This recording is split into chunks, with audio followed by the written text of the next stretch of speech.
DSC important క్వశ్చన్స్లో 2019 వచ్చిన previous questions ఎలా చేద్దామో చూద్దాం.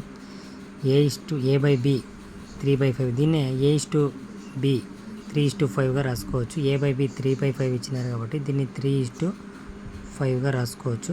మళ్ళీ B/Cని B/Cగా రాసుకోవచ్చు. సో 4:7 ఈ విధంగా రాసుకొని ఇట్లా 3 4 12, 4 5 20, 5 35. So this is the correct answer. అట్లే ఒక సంఖ్యను 20% పెంచి 20% తగ్గించిన సంఖ్యలో పెరుగుదల లేదా తరుగుదల శాతం అంటే x²/100. ఇక్కడ x అంటే ఈ 20%.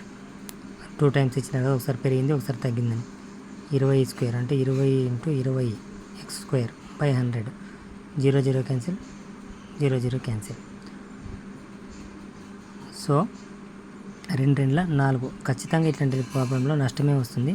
4% నష్టం కాబట్టి 4% తగ్గుదల ఉంటుంది. ఒకవేళ 30% 30 ఇస్తే 0 0 క్యాన్సిల్, 3 3 9%. 40:40 40% లాభము 40% నష్టము, లేదా 40% పెంచినాం 40% తగ్గించినాం అన్నప్పుడు 0 0 క్యాన్సిల్ 4 16% తగ్గుదల ఉంటుంది.